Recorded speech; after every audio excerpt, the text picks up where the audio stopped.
Good evening and welcome to Chester County's virtual town tours and village walks. My name is Karen Marshall and I am Chester County's Heritage Preservation Coordinator. We have a special program tonight, which is the tradition for our Westchester tour every year. Our Chester County Commissioners will be introducing tonight's program. Marian Moskowitz, the Commissioner's Chair, is our first guest. Welcome, everyone. Like all of you, I have always felt that Chester County was a unique home. One of the reasons is the preservation ethic in our county. The Town Tours program, now in its 26th year, is a wonderful example of what makes the county memorable. Each summer, the county's extensive network of historical commissions and societies showcase local history. On Thursday evenings, free walking tours of Chester County's many historic sites and districts are presented by these organizations. With this strong tradition, the commissioners were so pleased that the Planning Commission, with the Chester County Historic Preservation Network's help, was able to present the 26th annual program virtually. Commissioner Maxwell, over to you. Chester County is a very special place. One of Pennsylvania's first 3 counties. It was founded in 1682 by William Penn and has a long and rich heritage that literally embodies the span of this country's development and history. Our well-preserved cultural landscape has many stories to tell, and its preservation and interpretation is part of our Landscapes 3 policy. Tonight, we are exploring Westchester Borough, our county seat, reflecting the theme of art, architecture, and personal expression. This year's tour will focus on the northwest quadrant of the borough, north of Market Street and west of High Street. You will see everything from a colonial farmhouse to new construction at a historic site. Do you have anything more to add, Commissioner Kickline? Westchester boasts 3 national registered districts and a stunning array of historic architecture that traces the founding and growth of the county. This includes Chester County's crowning historic courthouse in Westchester, which was designed by Thomas U. Walter, the man who also designed the dome and many elements of our nation's capital. The work of William Strickland will be mentioned in this tour, along with T. Rowney Williamson and Addison Hutton. There will also be an emphasis on county buildings and religious structures, past and present. You will see the site where the roots of Westchester University were planted in 1812. And don't forget the people who have been a part of Westchester: Lafayette, Horace Pippin, Bayard Rustin, Joseph Rothrock, Raymond Rittu, and others. And now Kathleen Hood will introduce you to the program. Welcome, everyone. Thank you, Commissioner Kickline. Tonight's program, Historic Westchester, which is being recorded, is the 4th in our 6-part virtual town tours and village walks series. This evening, our lineup includes a video-based presentation by our Westchester team. And following the video, we encourage you to stay on for a Q&A session with our panelists and a very special closing. Questions may be submitted by clicking on the Q&A button at the bottom of your Zoom screen and then typing in your question. We will answer as many questions as time permits. Our tour tonight will focus on this area of the borough of Westchester.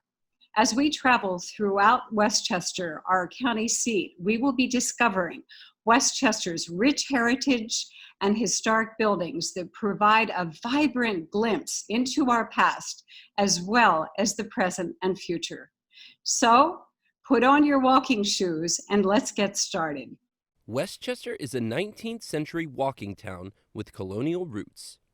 The late 1720s to the 1750s witnessed the arrival of the Hoops, Matlack, Eaches, and other families who purchased land and developed an agricultural community. This cover page illustration is a watercolor by nationally renowned artist Philip Jameson, taken from the 1999 Bicentennial Souvenir. In 1753, Phineas Eaches obtained 150 acres and his father's house at the intersection of the Great Valley Wilmington Road and the road from Bradford to Philadelphia.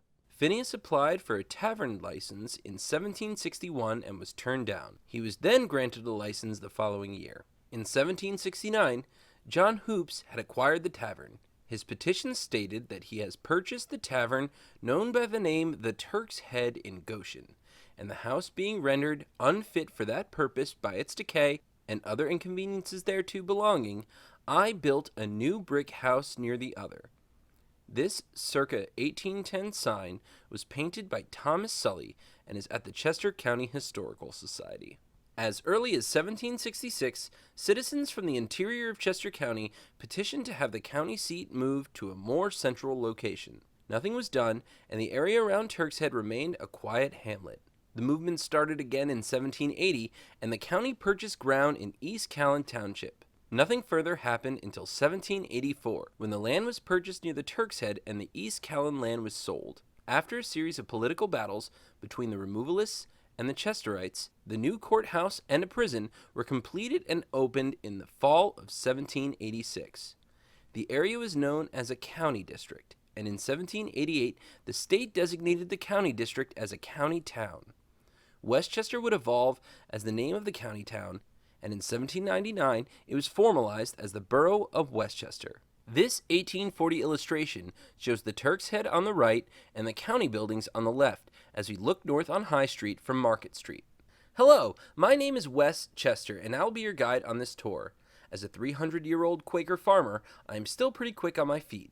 You see me now at the Chester County Historical Society, and you may not see me again until the end of the tour. Enjoy your visit. West Chester welcomes thee. This 1950 photo shows the West Chester area Boy Scouts about to enter the Warner Theater to enjoy Joan of Arc with Ingrid Bergman and Jose Ferrer. The Art Deco Theater was built in 1930 and entertainment continued into the 1980s. The theater was demolished in 1986, and in 2011, ground was broken for the new Warner Hotel. The theater lobby and staircase have been preserved as part of the hotel lobby. The row of small specialty shops continues to serve the community. The McConkey Mansion on North High, just north of the courthouse, as it appears prior to 1900.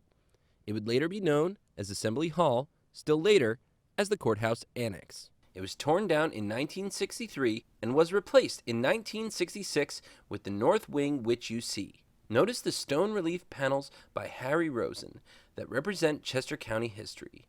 This building was sold to a private developer in 2011.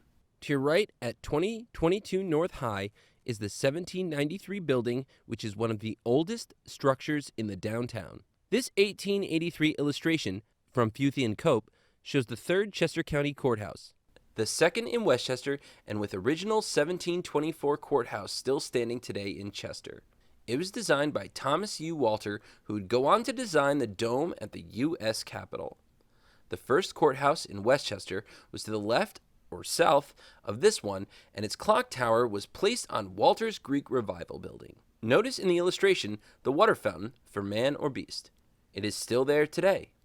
The statue of Old Glory, designed by Harry Lewis Rahl, cast in 1911 as the Soldiers' Monument for Delaware County, was unveiled here in West Chester instead on June 11, 1915. Please note that his bayonet is missing from his right hand. Architect T. Roney Williamson designed this addition on Market Street in 1892. It was made of Indiana limestone. Note the design work done by Italian immigrants that were brought here to work on this project. Some West Chester families can trace their roots to these very workers. Looking north from Church and Market, we see the Everhart Building, S&T Bank today on the left, and Darlington's Grocery Store, Senator Andrew Dinniman's office, on the right. Note the use of canopy roofs over the sidewalk. T. Roney Williamson designed this facade to tie two buildings together for the first West Chester Fire Company. Slowhand, an eatery, occupies this location at 30 North Church today. The 1833 Oddfellows building has had a number of uses. The Village Record, a leading newspaper, was there from 1834 to 1920. Charles Minor, as in Minor Street, flourished there, and Bayard Taylor, the writer, worked there as a young man. From 1929 to 1990, it was home to Joel's Ladies Apparel. Yorie's Bakery occupies the site at 14 North Church today. This Thomas U. Walter designed building was built for the Methodists in 1842 with a later T. Roney Williamson addition in the rear. The frontal portion was added in the 20th century, circa 1960, and Acme Markets operated a store there. Today, it is an office building.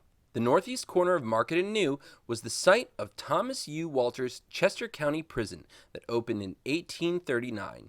It was demolished in 1960 and replaced by a county structure known as the Daig Building. The new Chester County Justice Center opened there in 2008. Looking west on Gay Street at New and Hannum, one can see the site of the old Westchester Hotel. It was eventually sold and turned into a borough parking lot. Looking south on New, one can see Ogden's Row, an early brick row that dates to the late 1820s. It was named for Thomas Ogden, an early cabinet maker.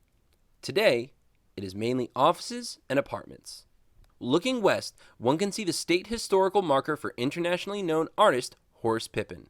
The marker is across the street from his former home at 327 West Gay Street.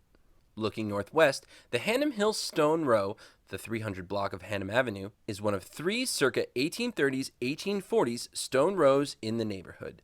Civil rights activist Bayard Rustin lived a portion of his youth in the Hannum Hill area. Looking to the northeast was the site of Christ Church, which was built in 1799. The land was purchased from John Hannum and predates the borough by 6 years. The present church is the third church on the site and was designed by Henry Daggett. It was built in 1927 in the English Gothic Revival style. The stained glass windows were designed by Paula H. Bolano. She was born in Leipzig, Germany in 1877 and died in 1967, although she lived most of her life here in Pennsylvania. She was also the first woman in the U.S. to have her own stained glass studio. The interior statues are Carrara marble by the Joseph Sibbel Studio. Most people are not aware that the only known burial within the borough of Westchester today is that of Monsignor Henry Schuyler, who is buried in front of St. Agnes Church. Here is a photo of Holy Trinity Episcopal Church on West Gay Street in 1899 when it had become an armory. It was designed and erected in 1839 by William Strickland. Strickland studied under William Latrobe and mentored Thomas U. Walter. At this site in 1910, the Strickland Building and the Lewis Mansion were removed and the main portion of St. Agnes School was constructed using Port Deposit granite. On the south side of West Gay stood the Westchester Academy that was founded in 1812. This is the forerunner of Westchester University. It was later demolished and the building at 212 West Gay has a plaque that references its existence. The circa 1820s brick buildings at 141 and 145 West Gay were built by the Methodists, who had their meeting house and cemetery in the rear of the property. Across the street at 156 West Gay, this circa 1820s building was saved when the property owned by the Hoole family was razed to make way for the modern Darlington Commons project on the corner. At the southeast corner of Gay and Church once stood the White Hall Tavern. This circa 1790s front portion was also known as the General Wayne and the Cross Keys. Many commercial buildings have come and gone at this site. At what was 34 West Gay, Charles H. Burns, a former slave from Culpeper, Virginia, owned and operated his Burns Great Oyster House here from 1891 to 1915. From 1940 to the early 1980s, Jake Schur's Army and Navy store was there. Starting in 1920, the Mosteller family of Chester Springs came to Westchester and started their dry goods store. With their business acumen and hard work, they purchased assorted buildings on Church as well as Gay Street. This evolved into Mosteller's Department Store, the leading department store in Chester County. When they closed in 1981, the complex became county offices and then was vacant for a number of years. Local developers purchased the site and demolished the buildings. What you see now is the final construction phase of Westchester's newest anchor project, 44 West. In 1825, when Lafayette, on his return to our country, came to Westchester, he stayed at the home of Burgess, now known as the mayor, Ziba Pyle, at 4143 East Gay. He stayed in a second-floor corner bedroom above what is now Fairman's. The original building has been enlarged. This circa 1860s market house at 120 North Church was built to compete with the market that ran down the middle of Market Street. It failed when the Market Street Group built their own new and bigger brick market house. It became a livery stable and had other assorted uses. During World War II, this is one of the locations where Raymond Rittu made penicillin. For many years, Herb Wiley operated an automotive repair shop here. The property has been renovated and serves as an office building. The lobby features a Janet Reed mural. The Friends School and Library at 216 North Church was built in 1889 on the site of a serpentine one-story school. For many years, it was home to the Fraternal Lodge of Red Men. It is presently an office building and home to the Chester County FOP. The Serpentine Chestnut Street Meeting was built in 1844 by the Orthodox Friends. The building was raised in 1968 by the Borough of Westchester for a parking lot. It also serves as the home to the Westchester Growers Market, held every Saturday throughout much of the year. 206 North Church was the Kesher Israel Synagogue and was built in 1925 to replace a structure that had been converted to a synagogue at 136 West Chestnut in 1921. In 1988, a new synagogue was built on Pottstown Pike in West Goshen Township. We do not know the present owner or use. The John Rutter Mansion, or Fountain Green, is a colonial farmhouse that was built by Daniel Hoops between 1760 and 1773. The brick structure originally stuck out into the middle of Church Street. Rutler was a horticulturalist and was noted for his study of peaches. In 1855, he moved the entire structure 60 feet west to its present location as the Westchester Borough wanted to continue Church Street northward. The property has had many interesting owners and names. It is presently owned and used as offices by the Swedenborg Foundation. You see the original high school on the left and the later high school that burned down in 1947 in the background. In 1917, the junior high opened at the site of the original high school. Today you see a parking lot where the burned-down high school was located, and the junior high became the Biddle Street Elementary School.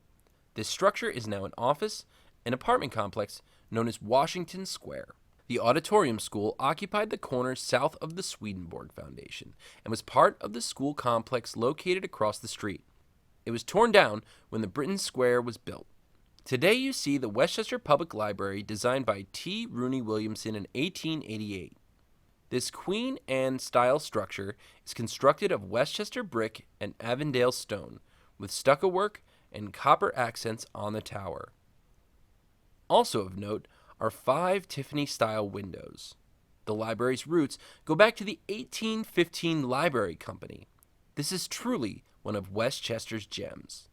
The Hannah Darlington Mansion is still a residence today. Hannah donated the corner of her property on which the library stands today. The 1881 Jerome B. Gray Mansion across the street from the library is another T. Rooney Williamson design. The Joseph Rothrock Mansion is in the background. This 1410 North Church location is now home to the Della Vecchia Riley Smith and Boyd Funeral Home. 428 North Church Street was the home to Joseph T. Rothrock, the father of forestry in Pennsylvania. He lived from 1839 to 1922 and has been described as a botanist, explorer, professor, and surgeon. He had degrees in botany from Harvard and in medicine from the University of Pennsylvania. Sandwiched between those degrees, he served in the 20th Pennsylvania Cavalry during the Civil War and suffered serious wounds at Fredericksburg. In 1895, he became Pennsylvania's first forestry commissioner. North Hill, the estate of industrialist Joshua Hartshorn, is located at 535 North Church on what was once part of John Rutter's holdings. The Italianate-style mansion was an 1866-67 design by Addison Hutton.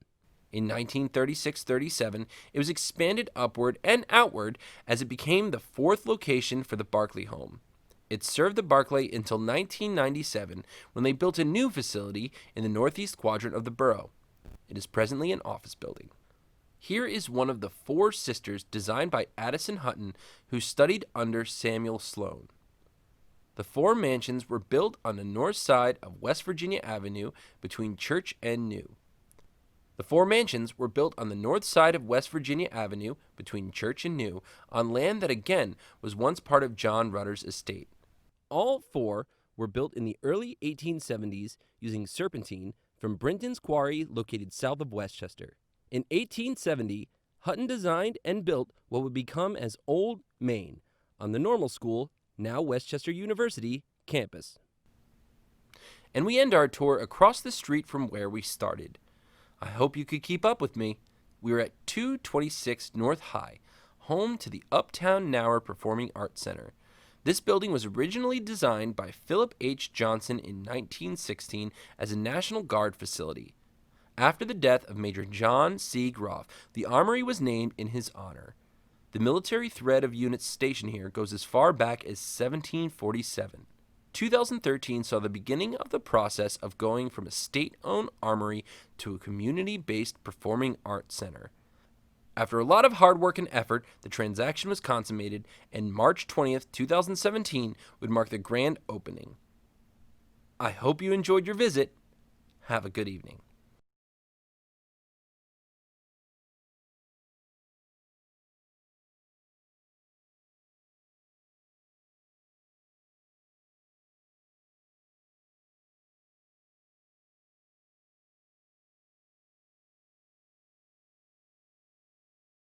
It is now my great pleasure to introduce to you our lead Westchester panelist, Tom Walsh, who is the chair of the Westchester Historical Commission and who will also now introduce each of his team members for our question and answer session. Please welcome Tom Walsh. Good evening, folks. Am I on now? Tom, who are your panel members? My panel members, thank you. This evening are from the HARB, we have Carol Jean Quigley, who is the chair of HARB, and she is accompanied by Michael Walakovich. And from the Westchester Historical Commission, we have Eric Lorgus, who is vice president. And we also have with us Catherine Quillman and Sandra Ram to complete our panelists for this evening. Hello. And we will begin our question and answer session right now. And our very first question is, what was the original name for Westchester? I'll answer that one. Westchester was originally known as the Village of Turk's Head. It was named after the Tavern of Turk's Head, which was established by Phineas Eckes in 1762. It was considered this name until March 3rd, 1788. It was renamed Westchester, and then the borough was established in March 28th, 1799. Thanks so much, Mike. We have a viewer who's very interested in learning more about the serpentine stone that was used on many of the buildings in Westchester. I can answer that. Serpentine only comes, they say it's part of the ancient sea floor when the earth was covered with the ocean. And so a lot of the serpentine has maybe dinosaur things, but they weren't able to use it until someone developed a saw in Westchester, like in the late 1800s. But we had the major quarry called Brinton's Quarry. It's down near New Street. So that's why it's one of only maybe 4 quarries in the whole world. But it's a really rare stone, but there's also other quarries like in Nottingham. But the most active one, there was the longest one, in fact, Old Main and Westchester University. That was the largest freestanding serpentine building in the nation. It was taken down in the 70s. So. Thanks so much. And our next question is, when did Lafayette visit Westchester? The Marquis de Lafayette was in Westchester on July 26 and 27, 1825. We have a question that states that the old synagogue that was shown in the video, does it still exist? And if so, what is the address? All right, I'll take that. The building still exists, and the address, I'm not sure the exact address, but it would be the 300 block. No, that would be the 200 block of It's like North 120. 200 block of North Church Street. Yeah, it's 200. Yeah. All right, thank you so much. The next question is, what year was the Turk's Head Inn founded? I can tell you that the Turk's Head Inn was founded in 1762, and it operated as a tavern and hotel for 200 years on the northeast corner of Market and High Street, right smack in the center of town, across the street from the courthouse, for over those 200 years, and was torn down in the 1960s and replaced with the building that exists there today, which one might suggest fits in with the borough of Westchester. And I think some people don't know that it's not more historic than its 1960s date. Thanks so much, Carol. The next question is, Bill Cody also lived in Westchester. Does anyone want to touch that question? I'm sure that Tom does. Okay. His uncle lived in Westchester at the corner of Church and Dean on the northwest corner. And I went and forgot the uncle's name. His uncle married Buffalo Bill's mother's sister. The big question is, how did a local Westchester person and Buffalo Bill's father meet and marry two girls from New Jersey? And that needs to be explored.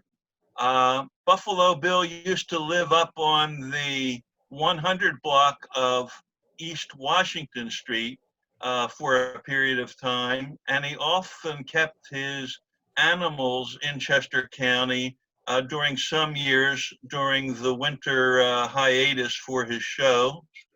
And he even performed in what is now the original building of the Historical Society.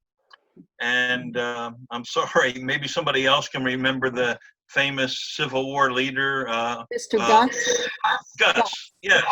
Colonel Gus was Buffalo Bill's uncle. And when Buffalo Bill came to Westchester, he came to meet his aunt. But she had passed away, but he maintained great relations with Colonel Gus, and they fox hunted and so on. So he was a visitor and lived briefly in Westchester. Thank you. Thanks, Tom. The next question is, how did Westchester, or excuse me, what township was Westchester originally part of? Take that one. It was part of Goshen Township before Goshen was divided into an east and west. Thanks, Eric. The next question is, who brought architect Thomas U. Walter to Westchester? Thomas U. Walter is one of my favorite architects, so I'll tell you a little bit about that. Another very renowned architect from the Philadelphia area was William Strickland, who was mentioned in the video earlier. And William Strickland introduced Thomas U. Walter to Westchester. William was only 16 years Walter's senior, but was sort of a teacher of his, or Walter was a bit of an intern of Strickland's. William Strickland, you might know from Philadelphia architecture. He was the architect of the Second Bank of the United States and my favorite building, the Merchants Exchange in Philadelphia. Each of them, the two of them, despite the 16-year difference and one being the protege of the other, William Strickland and Thomas U. Walter both competed for the Architectural Commission for Girard College in approximately probably 1820s or so. And unfortunately, the student won that prize. And so Thomas U. Walter is also not only the architect of the Capitol, of the dome of the Capitol of the United States, but also of all the beautiful classical revival architecture at Girard College.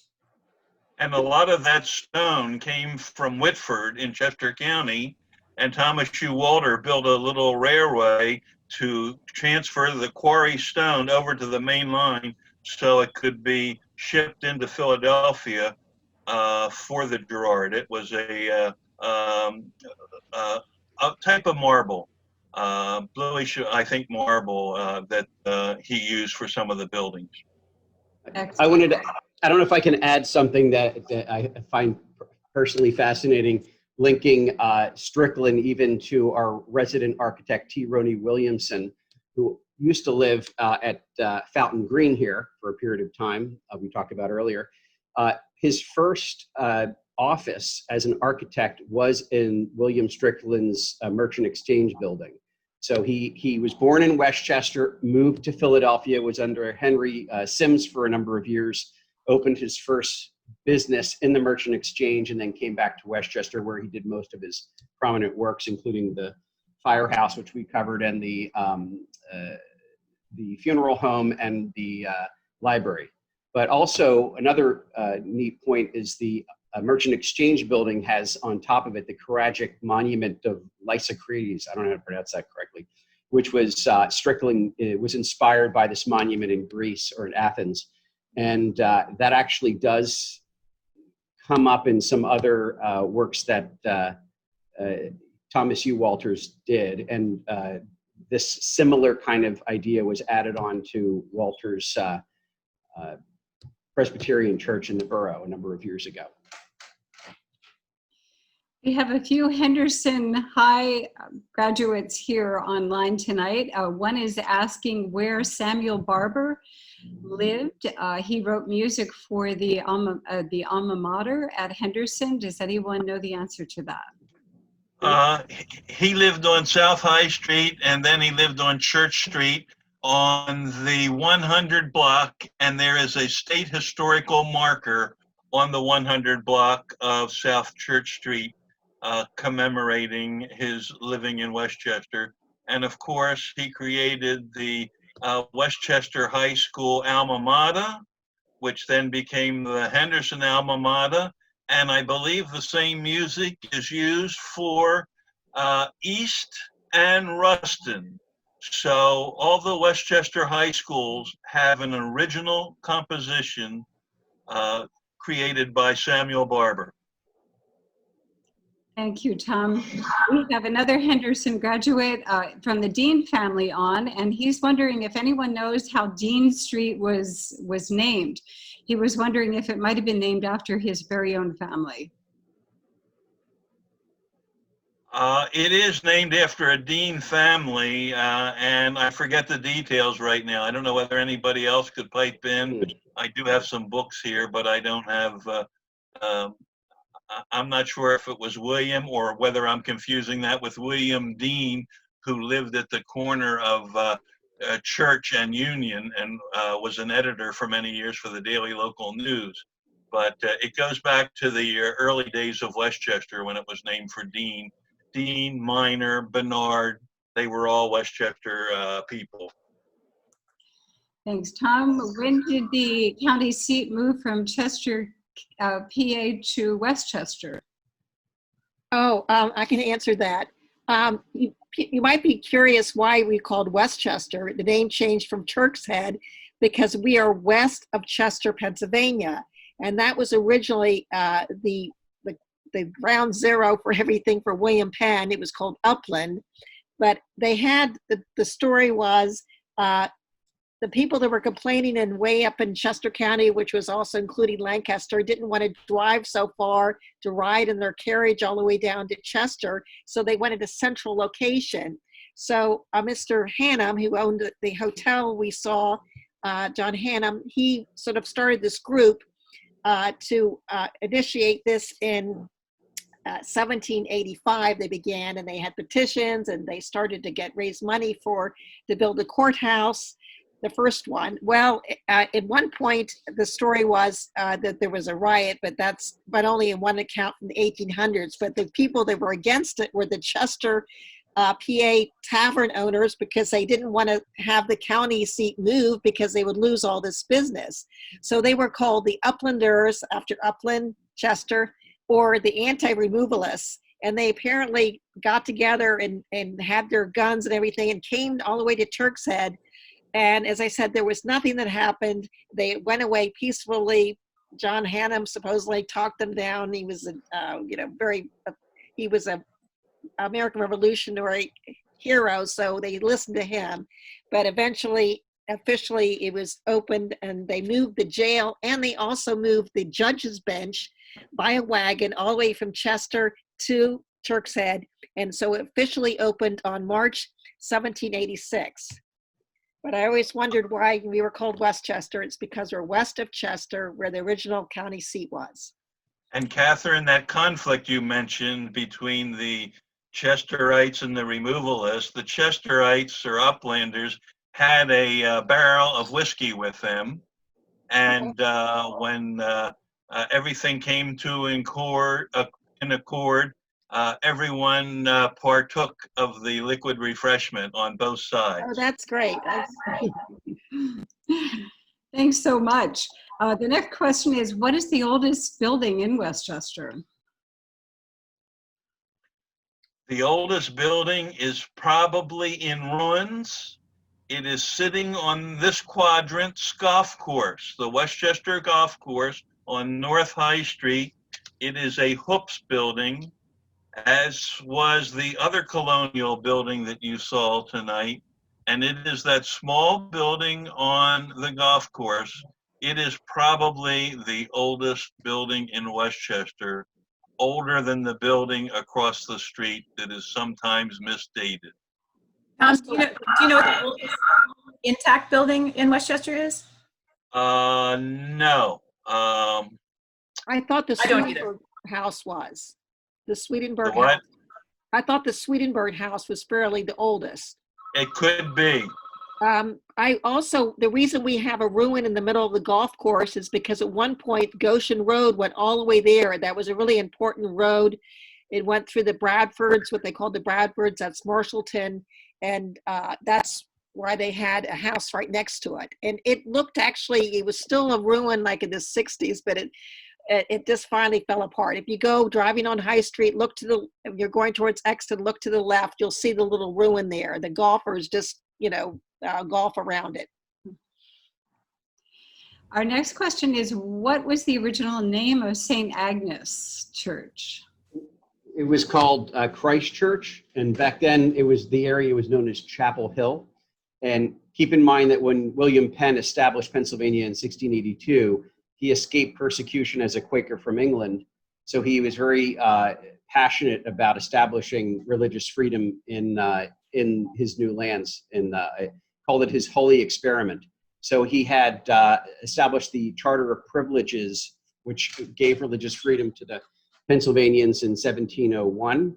So Westchester had a huge variety of religious denominations and groups that came to the region. And the first church in the region was established as Christ Church by Irish Catholics in 1773. And it wasn't until, I think, 1782 that any other churches came in. It was originally, the land was sold for 5 shillings from Colonel John Hannum to Daniel Fitzpatrick and a number of other gentlemen that set up a trust to establish the church at the time. And it was, again, a very small building. It could hold 150 people. Pretty much where the present Third Church stands now, that was built in 1925. But yeah, so but it was Christ Church, and it was named St. Agnes until the second church was built in 1852. Was it the first? I think it was the first church of Westchester. Correct. Yeah. The first. Predates, yes. yeah, but it actually predates the borough. It was 1793, and the borough wasn't 1799. Our next question is, in 1777, the British force traveled from the Brandywine battle site north to the Battle of the Clouds site. Did any of the British forces also venture into the town of Westchester? I can answer that, actually. They always say it was a skirmish, but basically the Brandywine Battlefield Task Force is finding there's a lot more. And I thought it was interesting. There was actually several accounts, including some just outside of Westchester at this place called Taylor Mill. It doesn't exist anymore. It's where 322 was built. But anyway, the story is that they actually went to the site where there was a tavern where the Trinity Church is, and they had a sentry, and they had a big skirmish with the Hessians coming through. They were on their way to go to a major campaign, which was rained out, called the Battle of Clouds. But there were actually at least 1,500 coming through, and they also say there was a second skirmish, is what now Barclay Park, that there was wide enough, they had a column formation with another group. There were Americans coming down from Exton, which you can believe it, there was actually many houses there, the Thomas family, and the Maxwell's Forest riflemen came through and had another skirmish. So there was actually two major ones where people died, and the big thing is that they ended up being buried where the Iron Hill is now, the Iron Hill restaurant on High Street and Gay. That was a schoolhouse. There's a little plaque if you ever go to Iron Hill and look at that. They were actually moved. Some Hessians were moved to what was across from another building that's now a bank across from the Chester County Historical Society. They were moved there. It was sort of interesting that they dug them up, and I read a little newspaper article from the 1800s, and they recognized they still had some Hessian outfits on. So that's why they know they were Hessian, which are the Hessians, of course, worked with they were with the Crown Forces, and they were the paid army. And apparently when they went through Westchester, they were really scared of a lot of people because they had this brutal call, and they were known for having their bayonets and their swords, and they were professional, really, soldiers. They were hired by the British. So to have them come through Westchester was pretty, I'm sure, astounding. And they have been written about before, Catherine, is it true they don't know where those bodies are buried today? Well, they don't know what happened. When I read this research, they obviously dug them up again when they built a painter's house that was across from the Chester County Historical Society. They don't know what happened to them after that. They were dug up, once before, so they don't know what happened to them. There was some group that went through. They had another skirmish on Ship Road and Boot Road at the tavern there, and they basically don't know where these. Apparently, a lot of the wounded were taken to the Turk's Head Tavern in Westchester. But where they went from there, we don't know. But well, I guess the point being, watch when you garden in the backyard. You may not. You might find some. You may find something interesting. And our last question tonight will be, what is the quirkiest story that you know about Westchester? Oh, I can answer that. What they mentioned in the film that they moved, Church Street didn't go all the way up where it now is. It ended right where we have the farmers market. That's where Church Street ended. Well, apparently in the Swedenborg house, which we mentioned, was right in the middle. But the quirky story was Mr. Towson, he was a botanist. I believe it was Mr. Towson. He wanted, they moved a lot of buildings back then, actually, instead of raising them. They didn't want to, they wanted to save the buildings, but they actually put it on wheels. And we're talking about like 1850 or so, 1860. And he apparently said that they were the best movers, and he drank a cup of tea and it didn't spill a drop, but they moved it right to the west of where it is now. The Swedenborg Foundation is the original house that the family lived in. So I thought that was a quirky story. Thanks so much, Catherine. And on behalf of all of us, we hope you enjoyed this evening's program and look forward to seeing you tune in to the 2 remaining webinars we have in our series. We also invite you to a brand new virtual series that will launch in September by the Chester County Historic Preservation Network. Our special thanks to the Chester County Commissioners, the Chester County Planning Commission, the Historic Westchester team, CCHPN, our planning team, and of course, all of you, our viewers, for making this program possible. Tonight's presentation will be uploaded to YouTube for later viewing. And we close with a very special video entitled Lives Rooted in Places. This video was produced by the National Trust for Historic Preservation. And all of us wish you a safe, healthy, and sensational summer. And now our closing video.